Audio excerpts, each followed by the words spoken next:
Every profession is being affected by AI, including us homeopaths, and already homeopaths are going, do we still have a job? Is there still a place for us? I do think that collectively humans are becoming more stupid.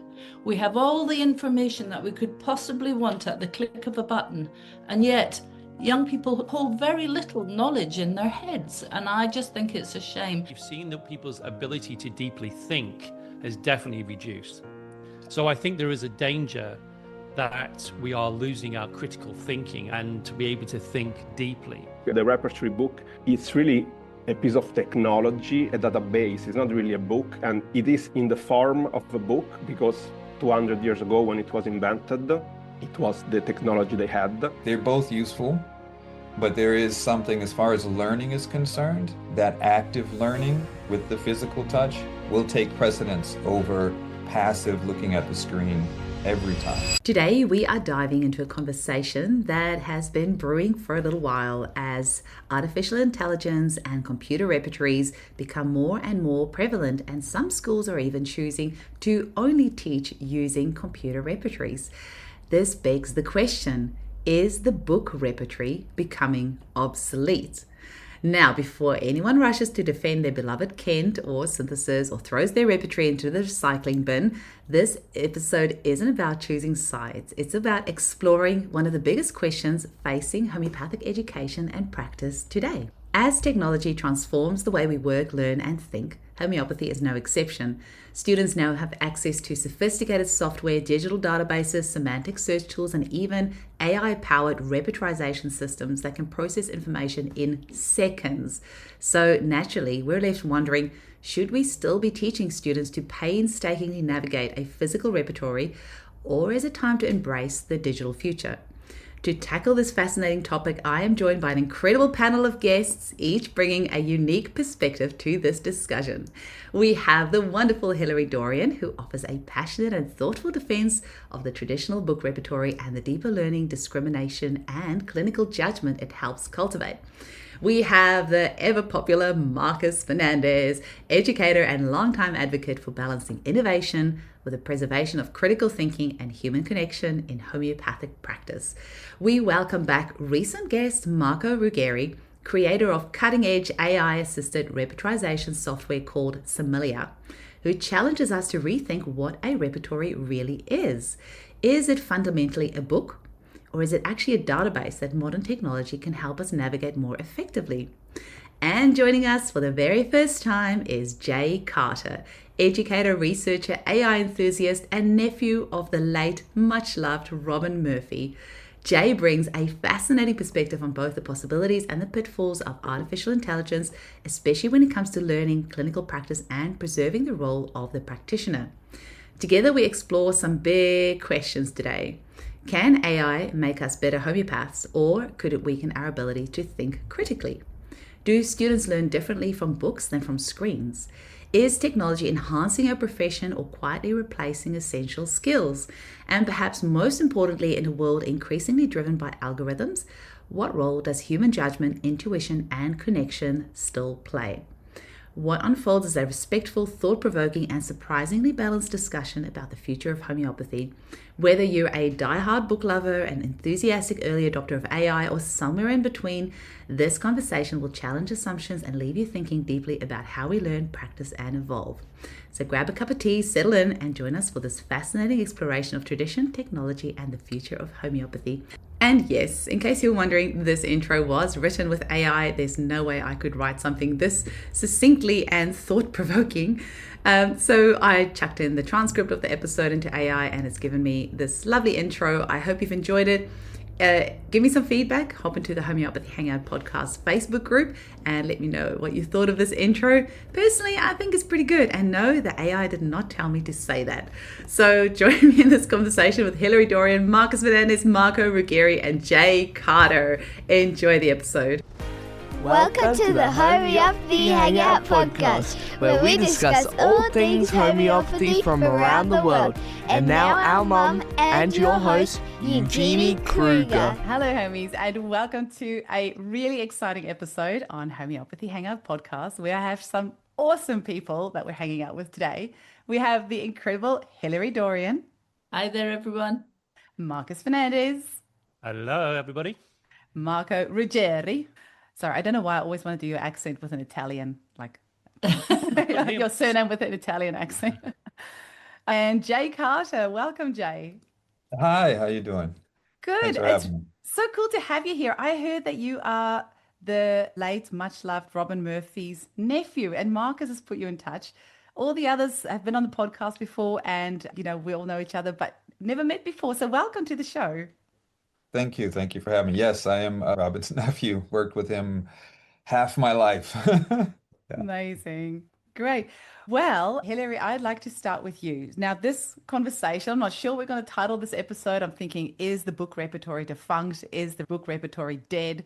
But basically, this is a conversation that we need to start having because every profession is being affected by AI, including us homeopaths. And already homeopaths are going, do we still have a job? Is there still a place for us? But more so when Marcus got me to open the branch of CHE in Australia, and I'm now a principal. I don't know how that happened. But now I see the students learning book repertory and I see how much they're struggling. And I'm asking myself, are we slowing down their learning by teaching them book repertory? Shouldn't we just get them straight onto the computers? And then I'm like, well, I know there's one person to ask, and that's you, because you have decades of experience and you just use the books. So let me know what you think of, is there still a place for the book repertory? Definitely, there's still a place for the book repertory. And I have to say straight away, I'm not a complete Luddite and I'm not against repertorizing using software. I think it absolutely has a place. And I think the sound of some of what we were just talking about with Marco sound amazing and obviously really helpful. So I'm not suggesting that we only have book repertories. I just want to make a fairly passionate defense of book repertories. And I think we have to be a little bit careful with AI as humans. I think it's a bit like phone numbers. When I was a kid, I knew all my friends' phone numbers. I knew all my aunties and uncles, my grandma. I knew everybody's phone numbers because, that was what we did. Now, I don't know a single phone number. I barely know my own. I do know my own, but I don't know anybody else's numbers. If I lost my phone and I had to ask somebody, could I use your phone to ring my husband? There would be no point because I have no idea what his number is. So I feel like there's a funny Homer Simpson quote about something like, every time I learn something, it pushes an old bit of information out of my head. And I think it really isn't like that because our brains are plastic and elastic and we can store infinite amount of information in our brains. And I just think that if you don't use it, you lose it. And I do think that collectively humans are becoming more stupid. We have all the information that we could possibly want at the click of a button, and yet young people hold very little knowledge in their heads. And I just think it's a shame. And I think, we'll talk a bit more later about things, different aspects, more homeopathic aspects. But generally, I think we have to be a little bit careful because I do think that we get dumbed down by something else doing all our thinking for us. Oh, did you do debate club at school? Because you're really good at this. That was You did a lot of prep. You did a lot of prep. That was a good intro. Now, I just have to say that we have had Marco Ruggeri. See, I can't help myself on the podcast, episode 453. So you're going to have to listen back on that because he created this incredible. I don't doubt at all. Yeah. So I'm just saying for our listeners, this incredible AI repertorization software, which has just been blowing my mind. And this is what really got me in this conundrum. I'm like, oh my gosh, is there still a place for the books? So Marco, I know that you feel that students can actually gain as much by going straight onto the computer as they can by starting with a book. Because I'm all for innovation, but I don't ever want that at the cost of losing like that solid grounding that you need. And this is like the place I'm sitting at. So tell me why you think that it's fine for students to go straight onto repertorization software. And as a new graduate of CHE yourself, you're like in the best position to say. Yeah, I think the reason why I believe that we don't really need the book is that with the computer software, with the digital version, we got all the benefits that we have from the book as well, plus many other benefits that we don't get from the book. And I think during the history of humans, a lot of times it happened where a technology came up and the people that were used to the old way were a bit concerned and conservative.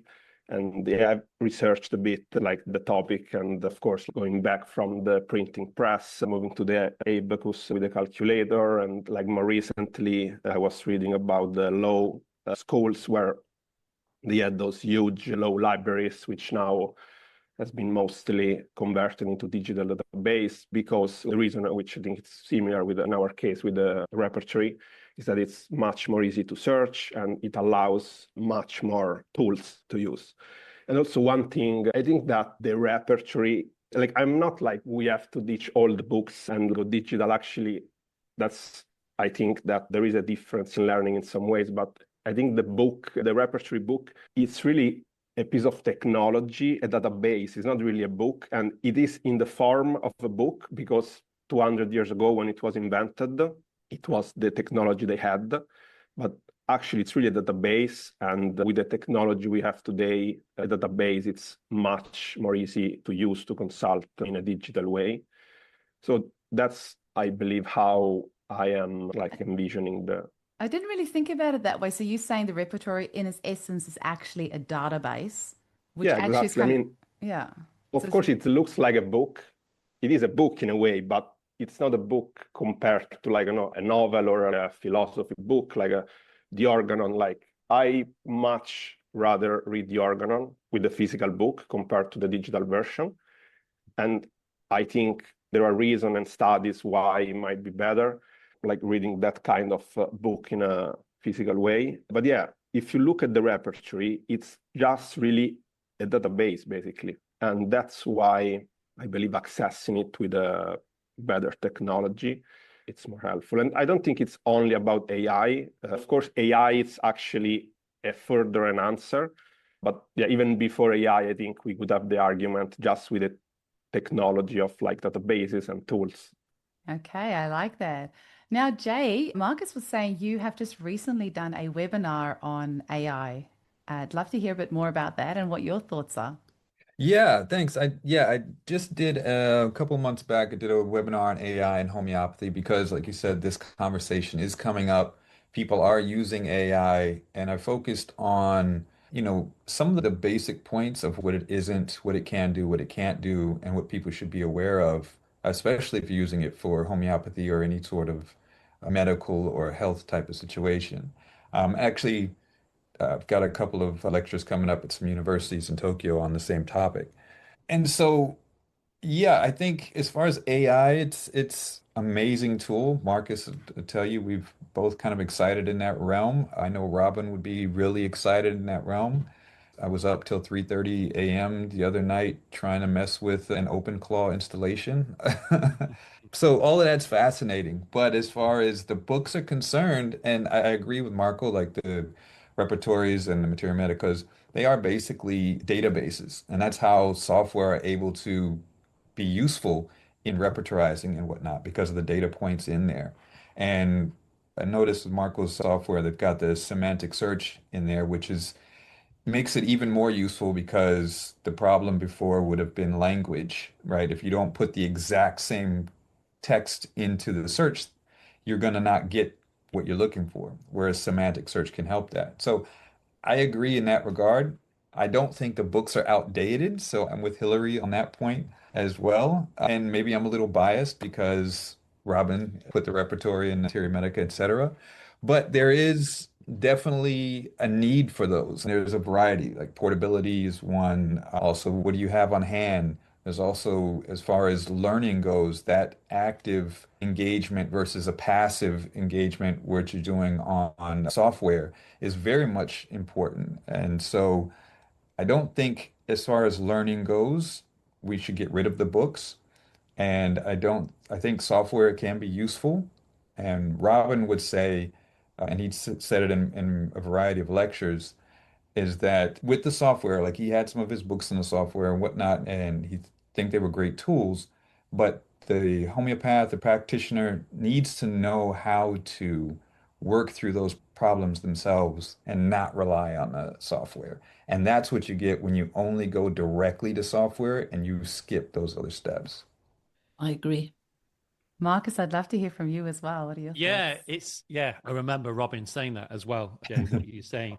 I think for me, it's a bit like actually what Hilery said, and I think it's if we just come out of homeopathy for the moment, I think from a learning perspective, and this is the perspective I'm coming from a learning perspective, I think I've seen it God, we've had teaching for nearly 30 years. You've seen that people's ability to deeply think has definitely reduced. Oh, yeah.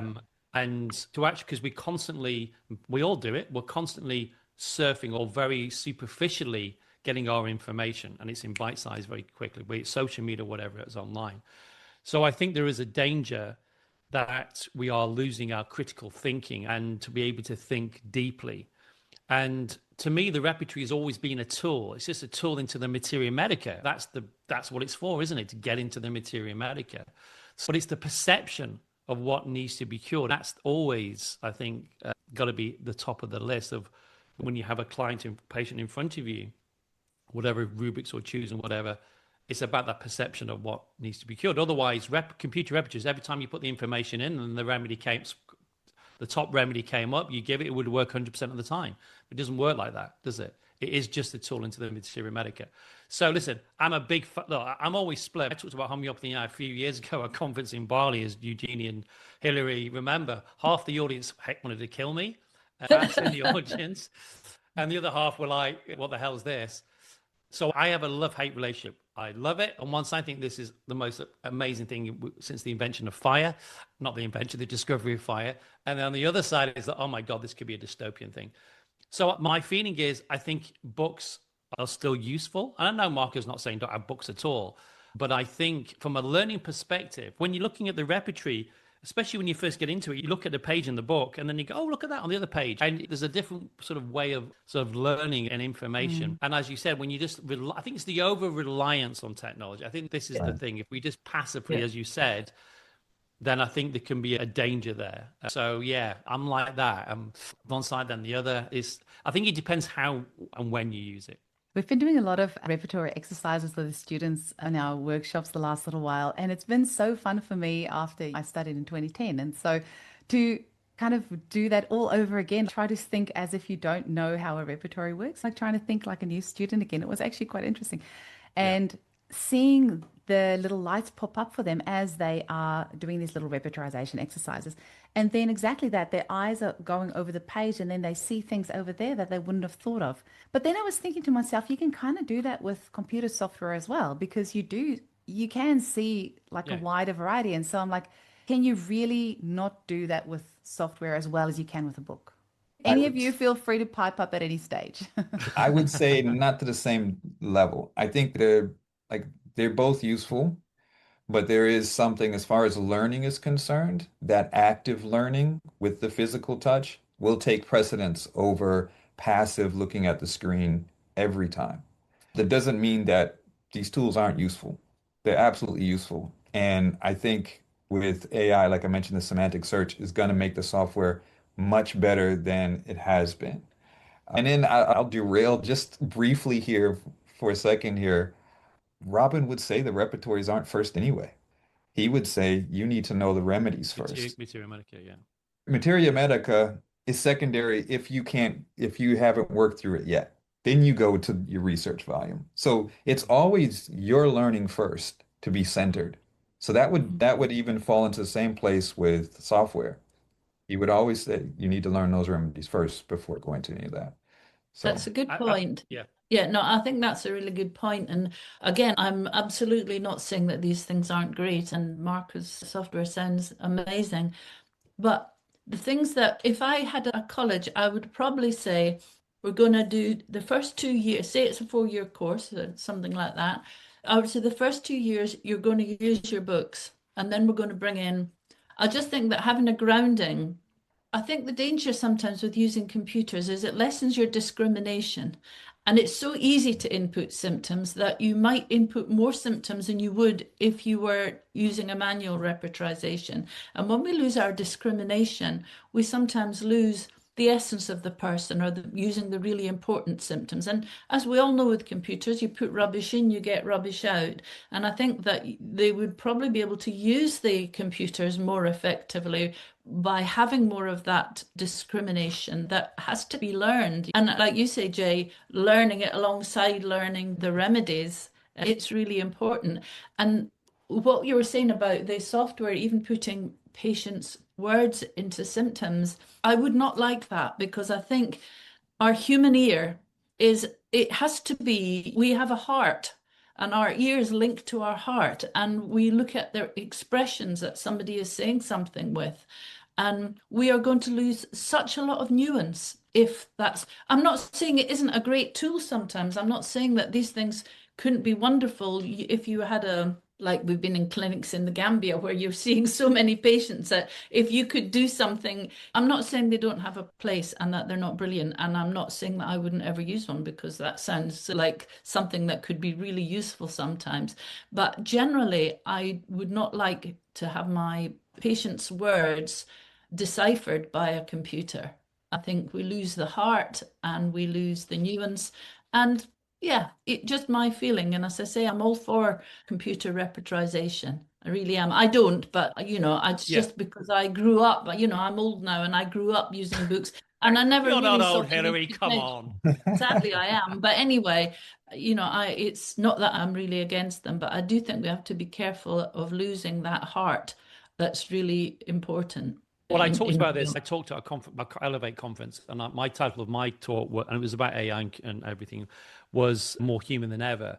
That in a world of AI and AI slop, which is going to increase, the human connection will become the premium. That humanness, what makes us human. But like I said, I think none of us are saying that we're averse to this technology, and it's here, so we can't be. But I think, like you're saying, it's not losing that humanness. That's a word, that human side of it, because as you said, in learning particularly, I think there's different stages. And I agree, Hilery, the first couple of years, you do learn with the books, or year, or however it is. But I just feel that, I think when you make a decision yourself, rather than relying on technology to make the decision, I don't know, that builds clinical maturity as well. If you're just relying on the tech that you're using, I think then we don't go off track a mile at a time, we go off track an inch at a time. So after 6 months of doing that, you're losing something. So further away from you're further away, but you don't realize it, do you? Because it's incremental. So I think that's the danger. I think it's more, prescribing is a judgment. It's not just prescribing is a judgment. It's just not a calculation. I think that's what I'm saying. No, I agree with that. I actually really agree with what Hilery said about the heart and being with the patient. But actually, I think a technology like the one we were saying of having in real time transcriber and repertorizing, it's a way to be more present with your patient, because you don't have to get distracted by taking notes, or maybe some homeopaths, they look at repertory or software during the consultation. In that way, you are 100% with your patient, and at the same time, you get all the data saved, and you can be there for them and see the cues, the emotions that come up. So actually, I think it's a way to be more with your patient and with your heart. Yeah, and I would agree with that. And I think it's, sorry to interrupt you, but I think that's why I said at the conference, it's about enhancing what we do, not necessarily replacing what we do. Because I see it all the time with homeopaths, they're terrified it's going to take over who they are. This is why I said we're more human than ever, and we need it more. But like you said, the enhancing, what you're just describing there, whereas as you're taking the case and you got your little AI assistant, which is basically repertorizing in the background. And at the end of it, you can always say, hey, what do you think? It gives its opinion. You don't have to follow that opinion. You can do whatever the hell you want. But you wouldn't have formed your own opinion because you've not been making your own judgments and doing your own repertorizing and analyzing it yourself. So you're very unlikely to disagree because you've not been doing that. That comes second. So it's a time saver for sure. Absolutely a brilliant time saver and a wonderful tool. And as I say, I'm really not against it. I'm just talking in favor of books because I certainly don't think they're defunct. But I just think that I can be fully present with a patient and pause for a second to take down something important. I don't write everything down a patient says to me because sometimes they're telling me their brother-in-law is named Derek or something. I don't need to know that. I don't feel I have to write everything down. I write the salient points down that I know are important because I'm already using my evaluation and my judgment when I'm case taking. I'm not just write everything down. Because I'd be writing down, would you like another cup of tea? Or, those are nice shoes. Whatever, I'm already evaluating and writing down the things that are important that I know are going to be important. And so I just think that for me, it comes back to that sort of discrimination that there's something which I know is really useful there. absolutely really useful. And I think students should be introduced to it. And I think anyone that runs a busy clinic, it's a fantastic tool. Now, even though I've never had one, I would recommend them to students with careful usage, not replacing. And like Marco says, it's not intended to replace that. In some ways, it's meant to help you not to be. And I know that can be how young student homeopaths can be. I always say guard against thinking, oh, I don't know what it is yet. I don't know what it is yet. And you're not paying attention to your patient because you're so anxious about you don't know what it is. And I guess the computer can help in that way because it takes away that fear that you're nearly at the end of the session and you don't know what you're going to prescribe. So I absolutely can see that there are some uses, but I just think we have to make sure that we're always using our judgment, our discrimination, and our heart in every part of the process. And yeah, I just would like to think that books are never going to be defunct and that they can run together and we can have the best of both worlds, which I think is possible. But I do think we have to be careful because I think AI is so seductive. It makes life so easy that it can be incredibly seductive. And I think we have to be careful of being seduced because I think we lose something if we do. Yeah, I Hilery found. is absolutely right. Oh, I'm sorry, go ahead. No, you go. Please go, Jay. Oh, on that, the last point that Hilery made there, as far as AI being seductive, so seductive, there has been a lot of articles, especially recently, where they're talking about how there is an issue going on with cognitive abilities and people's use of AI, that people are slowly losing that. And there are a growing number of people who are just not able to think anymore. So if they have a decision to make, they automatically go to AI and be like, oh, what do you think about this? Tell me what to do type of thing. And that's happening more and more. At the same time, I'm a big AI user. I've got a couple of local models running. I've just shut some stuff off before coming on here. I think one of the reasons why I did the workshop, the AI and homeopathy workshop back in October, was because of this fear and this lack of understanding on how it can be positive and how there can be some things you need to watch out for. And I remember when I announced it, I get a not very nice message from someone in the community that was like, Yeah. no, we should never do this. We should not be doing that. And so Yeah, I know that one. and so the point is people are going to use it anyway. Patients are going to use it anyway, practitioners. As someone who is going to be seeing people and knowing this is what's in the field, it's best to understand how it works, how it can be good, how there can be some issues with it, and then you make your decision on how you use it. But always, as Hilery said, you, the human, the practitioner, should be the one that makes the decision. And so, like I agree, like what Marco was saying, as far as how you can be maybe more present with the patient by talking to them and letting AI do some of the transcription of their.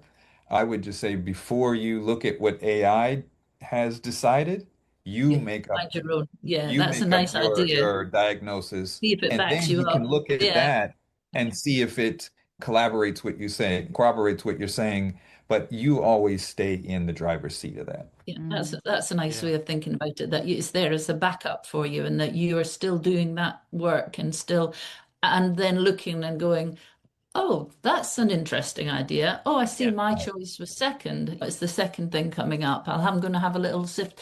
That could be really a nice way Well, of it's your doing it. assistant. Not That's what I the, was saying before. Yeah, it becomes your assistant. It's your it sounding does, Yes, but board. it's It's your that assisting. seductive thing that means that it's so it easy is. to let it take over. It That it is. means you Oh, don't I have to agree. do it first. Unless you've got years of experience, absolutely. So I think that, Exactly. again, there's a differentiation here, isn't there, between people doing it homeopathy for a long time versus people just starting out. Back to this argument again: when do you use it? When do you bring Right. it in?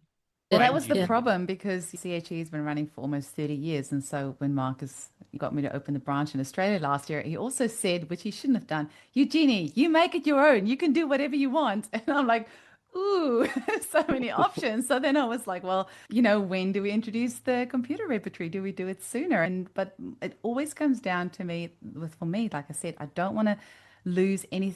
I don't want to lose anything in the process. I'm all for innovation, but I don't want to lose the foundation. Homeopathy is so complex and it's so easy to lose your way. And I feel it's so important for students to have a really solid foundation and then they can go and do whatever they want after that. But more recently, there's more and more studies coming out showing that print books actually lead to much better comprehension. And you can just go and put it into AI and ask it to find you searches. But there was all Yeah. these meta-analysis, proving that you actually get much better comprehension with a book. But also there was this thing which I don't fully understand because it was just this afternoon I was having a little quick, once again, surface level skim of all these things, that there is a spatial awareness type thing that happens when you're learning with a book. So when, I'm going to butcher this stuff out and try and explain it, but there's something to do with when you have a book and your brain kind of remembers spatially where that information was it top of the page or the bottom of the page? Jay is smiling, which makes me think he might know what I'm talking about. Maybe you can explain it better than I can. But something that happens with when you're scrolling and reading, that your brain is not actually able to retain that information as well. So there's loads of Right. studies, and that doesn't even include the lighting of the affecting your eyes, and also how this then leads to short attention spans. And also there was studies showing that people who read electronically have a higher, here we go, screen readers are overconfident. So in many studies, screen readers consistently overestimated their reading comprehension, while paper readers were more accurate in their self-judgment. So by doing screen reading, people are actually overestimating how much they're understanding, which is a real worry. If you are getting a student straight onto this, they're already going to be overestimating how much they know if they're not reading from books. And we have these studies backing it up. Right. What you were mentioning as far as that the spatial awareness and whatnot is what I was alluding to earlier when I mentioned about this active learning, right? This active engagement versus something that's a little bit more passive. And really the way that our memories work, and this may go against what I was saying earlier, but books dumbed us down too. So Mm. if you go back far enough, the ancient learners and studiers, they use things called what was called loci, or at the loci, I believe it is. Yeah. Yeah. And so you modern words would be like memory palace. And so they kept all the knowledge in their heads and they would visually have all that information inside their heads. We had books and paper when we would write it down, so we'd basically offload the memory onto there and we wouldn't store it anymore. And so if we're just offloading the thinking and the understanding to somewhere else, that's where we're going to see that cognitive decline. And so I don't think we should be doing that part there. Like, Hillary mentioned phone numbers. We used to remember a bunch of phone numbers and whatnot. And things can be attractive. We get very comfortable using software to the point where we forget that there should be guardrails. We all do it. Think about when you first learned to drive, right? First learned to drive, it's 10 and 2. Into And two, then yeah. about a month later, Yeah, it's a soda in one hand, you've got a yeah, burrito in yeah, another, and you're driving with your knee. yeah, So we yeah. have to like constantly be aware of what we're using and how we're using it. What are the dangers of it so that we stay in control of it at every step of the way. So So that do doesn't you mean think don't though, use the Jay, tool. I have this then for you, because Robin obviously loved putting the confusing old school language into new language, right? And that Right. already was revolutionary. But then do you think necessarily knowing all these old terms off the top of our head is valuable when you can just use the semantic search? Or like, I don't know if that part, like Marco's software Right. especially, is really revolutionary. Even today, I had a client in here and she had difficulty breathing, and it was better when she was leaning forward. And I was like, oh, I'm just going to play with Similia. And I put in there lean forward. But actually, the rubric was bending forward. And then I was like, oh, if I had a book, I would have had to look, under bending and not leaning. And so, is it necessarily, and we all have this. Say, for example, if you're looking under hitting, that's actually under striking. So, is it useful us knowing that actually the word that you need to look for is strike or striking, not hitting? Like, how, I'm just trying to, how valuable is it to know that? Like, Right. Well, No, I think okay. sorry, Joe, that's just knowing the language of the repertory, isn't it? And in okay. a way, when we learn the repertory, we learn that sort of language, don't we? But I get what you're saying. But Sorry there's to so interrupt. much of it, though. There's so Right. much of these No, types of. Yeah, yeah, I think that's where the semantic search is it's really really useful. shines Yeah. because it can understand what you're trying to get at in that way. I think there could be a little bit of a caution there, though, because it might not always get the specific nuance that a human would get if you're talking, I don't know, like leaning or bending or tilting, or there's a specific nuance. And in a lot of stuff in homeopathy, some of that is nuanced. So it will still go back to the practitioner to understand what it is that they're taking in and what it is that they're trying to look for, right? The computer is going to be helpful. And the semantic search is going to be amazing, especially for outdated terms that you just you're not going to remember anymore. But you still have to be able to make judgment on whether that's exactly what you meant or not. Yeah, it's really interesting, and the Similia software sounds amazing, and I would be really happy to recommend something like that. And I think I definitely think there's a place for it, and it sounds like this is a very carefully thought out, and I'm sure really helpful. But as I say, I think in the early stages, it's really important for students to develop their judgment, their critical thinking, their memory. You do remember so much more from carry so much of rubrics and repertory in my head that even if I was dropped into the jungle without any books, or I would make a pretty good fist of it, because I have, over the years, it's like the phone numbers, I have so much of it in my head. And I think if I had been using computers that whole time, I wouldn't have that. We live in a kind of quite a volatile world. Our books are immune to power cuts and a lack of fuel, meaning that our electricity is turned off for 20 hours a week or so, whatever it is. We're power cut proof with our books. So we need to still know them. We don't know how the world's going to go. So I think it's important that we do need to know them. And I'm certainly not saying that the AI isn't a fantastic tool. Again, it's just that caution. It's just that helping people to develop their own judgment, their own discrimination, their own memory that comes from deep dives into a very it's much more tactile experience, which means all your senses are being a bit more triggered when you're looking at a book. They smell, they feel, so I just think that it's not, the thing was our book repertory is defunct, and I definitely feel that they're not and never ever should be. But it's absolutely not that AI's here. It's here to stay. And we might as well make good use of it. But it's just making judicious use of it is what my feeling is really important.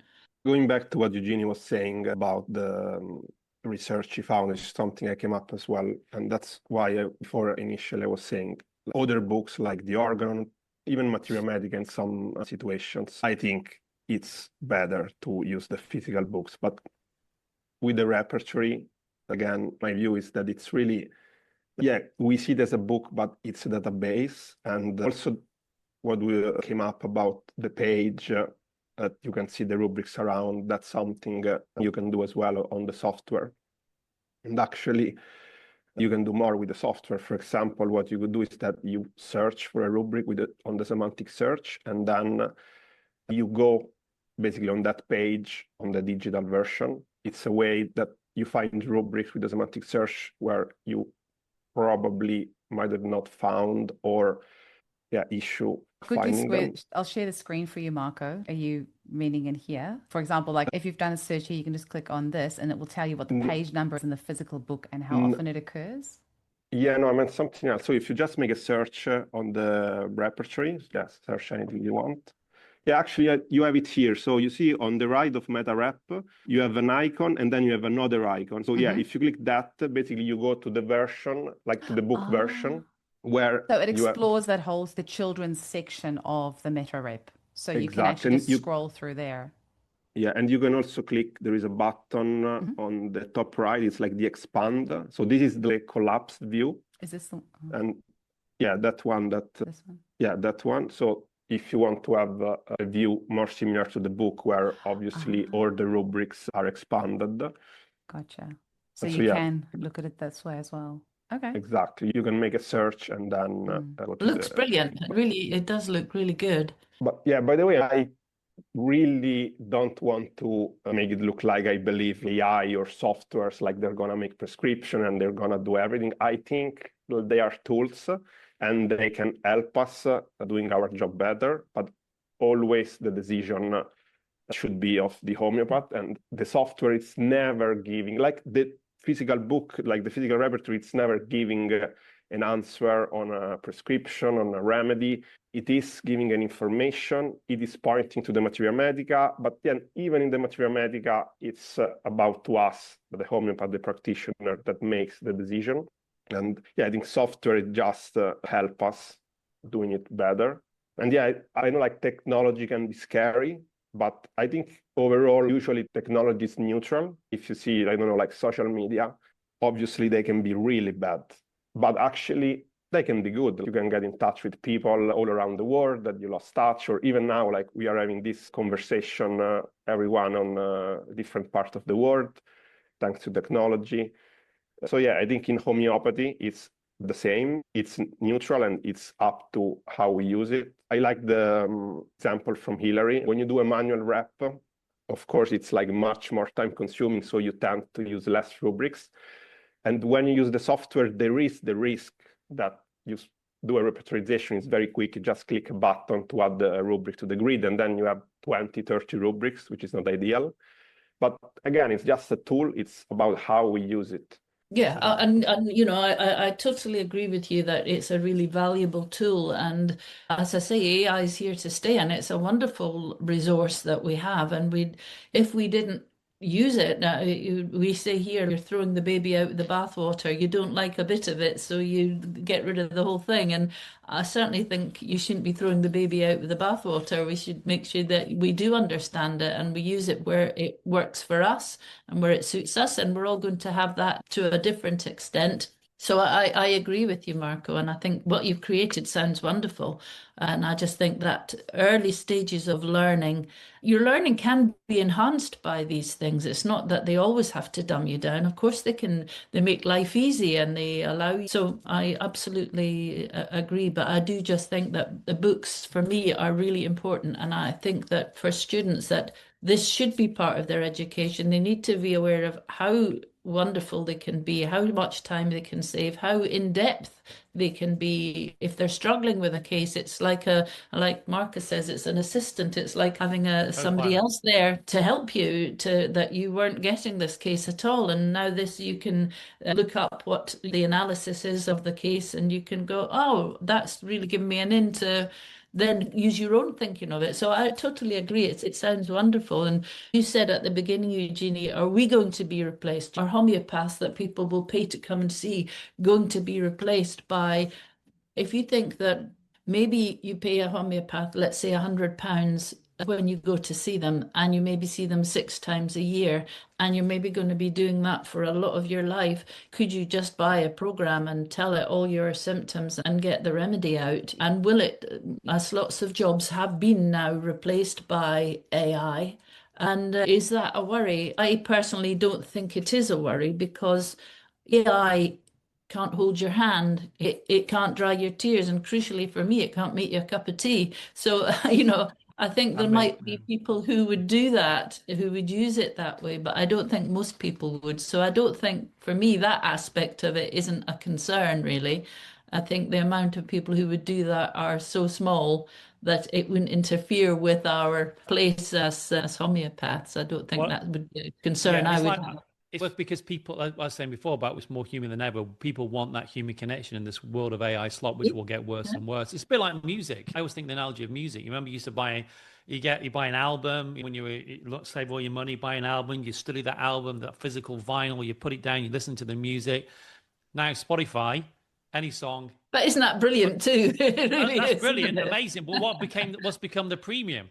Live, fake connection, human connection with others, human connect. So it's the same thing. I think it's going to be the same thing. Yeah. I don't think it'll ever I don't feel it will replace that human connection. No. Something I keep coming back to, especially with the students, is I just want to make sure that they keep coming back to. I just want them to have the best. They already have the best education in CHE. Sorry for the promo, but it's my podcast. I can do what I want. I just also want to make sure that you are staying innovative. But so I keep coming back to the physical book, and sometimes if you're just sitting there and you're just flicking through it, and I say that to the students, grab a marker and marks. Like there's some rubrics that you're going to use a lot. Do pen lines in there, put little sticky notes in there. Just flick through there, just sit with it.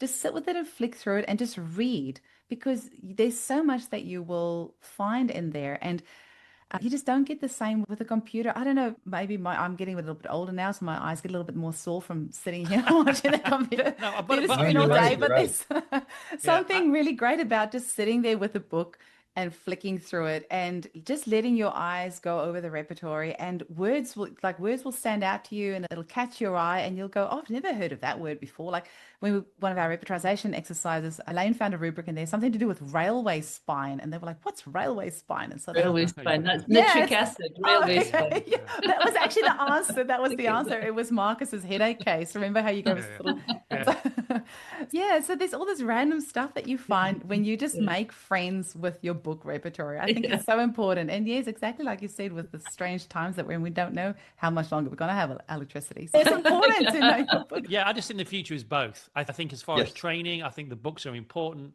But listen, the AI and the whole, it's just going to enhance what we do. And I think we need both. I think the books trains you how to think as a homeopath, not just what to do. And I think that's the key thing. I think really that's something what we've all said.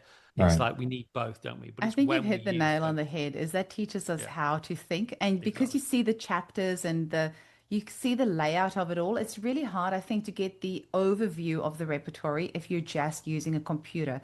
When you have the book, you're seeing the chapters, you're seeing what's in each chapter. I don't know, there's that spatial awareness maybe thing again where, I don't know, you get a better overview when you have the book.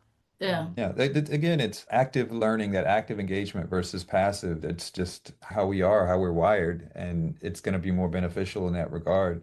So I don't think the physical practitioner is going to be obsolete anytime soon. We may get there at some point. You can sit there and chat with ChatGPT and feel like you're actually speaking to a person, and for some people, that's connection enough. And so we may at some point, but I don't think we're there at this point. And then plus, with this type of AI, we have to be careful. Someone mentioned early garbage in, garbage out, I believe. Whereas with AI, what you get out is going to depend on what you put in. And so if you taint the input, you skew it one way or another, it's going to give you something that wants to agree with what you put in because it wants to please you in that regard. And that was one of the things that I spoke about in the workshop that I was talking about, is that it's going to give you what you want. As an experiment, I did a gaslighting experiment with ChatGPT and got it to say that Jesus was evil because you can manipulate how the input, what you give in and what's going to come back out because it wants to give you what you want. And so if you put in details of a case and you have made it clear in your description that you're leaning this way, it's going to come out with information to give you what you want. And so that was one of the things that we covered. And I did put a book of prompts together, but it's always there. It's the assistant, and you have to be careful of what you tell it. And then whatever's in the same window, right? Something that you communicated with it 10 minutes ago in that window could distort what's coming out now. So all those things you have to be aware of when using it. So I don't think people are quite obsolete yet. No, quite. And it comes back to that discrimination, doesn't it? We have to keep our judgment and our discrimination and be very careful about that and to be able to know that what's come out is something that's useful. Yes, yeah. There was a case. I was going to say an attorney went in New York, a couple of cases actually, went to trial and he submitted his brief to the judge and the judge is looking at it and the judge just looked at there and noticed that the cases cited in the brief were all made up. AI just made it up. And this attorney didn't even look over the output. He just blindly trusted it and presented it in court. And this has happened several times so far. But that's what I'm saying, because you don't go off track. Was that Hilary's sister that picked that up? Yeah, she's there to judge. But that's what I'm saying. We don't go off track a mile at a time. It's an inch at a time. So the more that you just accept, look at that, an attorney in front of a judge, not even looking through it because it's not out of laziness. It's just out of, it's giving the power away, isn't it? Yeah. Very interesting. Actually, can I ask a question to Marco? Marco, what's been the general, since the launch of Sommelier, have you had any negative feedback, not about your program, but about AI and homeopathy generally? Yeah, actually, no. But I think the reason is that we are very careful, actually, of how we integrate AI. For example, we don't have any agent or any function where you can ask something, and so basically just a large language model. What we like, the way we use AI, for example, with the semantic search, it's just to search existing data, so the repertory. So Yeah, it just got cannot guardrails around it. exactly, That's and important. also all our other functionalities like the notes to rubric, which, like from your case notes, it suggests you rubrics. It's always guardrailed, absolutely, because I completely agree with Jay. And it's something that unfortunately a lot of people don't understand. They don't know how AI works. And actually some other softwares, they have those functionalities. And I heard comments from other software where people were complaining because one time they were getting an answer, another time another, and sometimes completely made up rubrics or symptoms. So yeah, we are very careful with that. So I think that's why we didn't yet get negative feedback on the AI features. Yeah. Yeah, that's No, an I don't important mean point. I don't mean on the program itself, but just what you're doing. That's all. I just wondered if you had any feedback, not necessarily on the program, but the way that you were going with it. Yeah, maybe, like, I guess if you get it, it's, it means it's going, if you get criticism. So maybe we still need to grow a bit more. No, I mean, like, when like people criticize you, usually you're doing something right. So we have to grow a bit more, I guess. Yeah. We still didn't get it. Awesome. I think there's a good point there as far as the benefit of the books over some of the AI is that when Marco was talking about maybe some people had complained about some other things where, one time they get an answer like this, another time they get an answer like this, like that. With AI, especially these large language model type of AIs, it's making up the answer on the fly every time. With a book, you go to page 200.